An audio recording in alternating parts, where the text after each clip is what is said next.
میرے والد جب کبھی میرے کمرے میں آتے اور دیکھتے کہ بتی جل رہی ہے اور میں کمرے میں نہیں ہوں تو کہتے تم بتی کیوں نہیں بجھاتے؟ اتنی بجلی کیوں ضائع کرتے ہو؟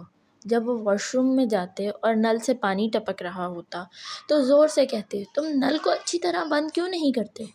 اتنی پانی کی بربادی کیوں ہو رہی ہے؟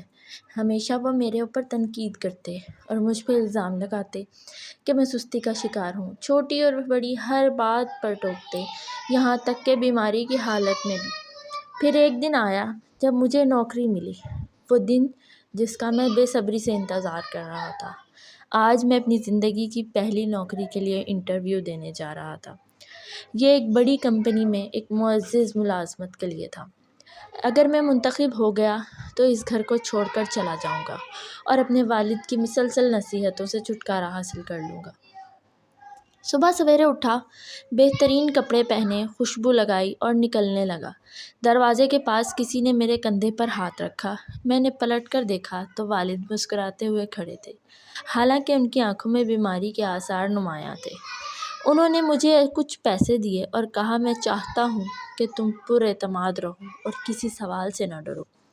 میں نے یہ نصیحت سن کر بیزاری سے مسکرایا، اندر سے سوچ رہا تھا کہ یہ بھی وقت ہے نصیحت کرنے کا، جیسے وہ میری خوشی کے لمحے کو خراب کر رہے تھے۔ جب میں وہاں پہنچا تو حیران رہ گیا۔ نہ کوئی دربان تھا اور نہ کوئی استقبالیہ کا عملہ، بس کچھ ہدایتی بورڈز تھے جو انٹرویو کے کمرے کی طرف رہنمائی کر رہے تھے۔ جیسے ہی میں دروازے میں داخل ہوا، دیکھا کہ دروازے کا ہینڈل اپنی جگہ سے نکلا ہوا ہے اور ٹوٹنے کے قریب ہے۔ مجھے فوراً اپنے والد کی نصیحت یاد آئی کہ مثبت رہو، تو میں نے فوراً ہینڈل کو درست کیا۔ آگے چلتے ہوئے دیکھا کہ باغ میں پانی بھر گیا ہے۔ ایک تالاب کا پانی بہہ رہا تھا، شاید مالی اسے بھول گیا تھا۔ مجھے والد کی پانی کے ضیاع پر ناراضگی یاد آئی۔ میں نے نل کی رفتار کم کر دی اور پانی کے دوسرے تالاب میں بہنے دیا۔ عمارت کے اندر پہنچا اور سیڑھیوں پر چڑھتے ہوئے دیکھا کہ روشنی کی بتی دن کے وقت جل رہی ہے۔ مجھے والد کا چہرہ یاد آیا اور فوراً بتی بجھا دی۔ میں نے انٹرویو کے کمرے میں پہنچا تو دیکھا کہ بہت سے لوگ نوکری کے لیے موجود ہیں۔ سب کی طرف دیکھتے ہوئے میں نے سوچا میں ان کے سامنے کس طرح معمولی نظر آ رہا ہوں۔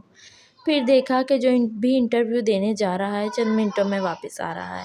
میں نے سوچا کہ اگر یہ لوگ اپنی تمام قابلیت کے باوجود کامیاب نہیں ہو سکے تو میں کیسے ہو سکتا ہوں۔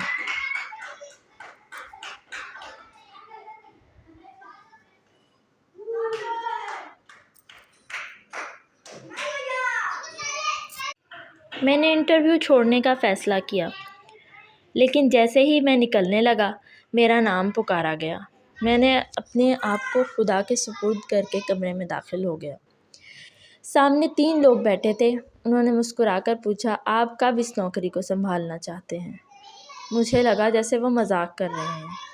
میں نے اپنے والد کی نصیحت یاد کی کہ وہ پر اعتماد رہوں۔ میں نے کہا جب میں امتحان میں کامیاب ہو جاؤں گا تب سنبھالوں گا۔ ایک نے کہا آپ کامیاب ہو چکے ہیں۔ میں حیران رہ گیا کہ کس نے مجھ سے کوئی سوال نہیں کیا اور انہوں نے بتایا کہ میرا امتحان ہو چکا ہے۔ پھر ایک اور نے کہا ہم نے کمپنی میں کچھ جگہوں پر خرابیاں جان بوجھ کر رکھی تھیں تاکہ دیکھ سکیں کہ کون امیدوار انہیں ٹھیک کرتا ہے، اور آپ نے ہر غلطی کو درست کیا۔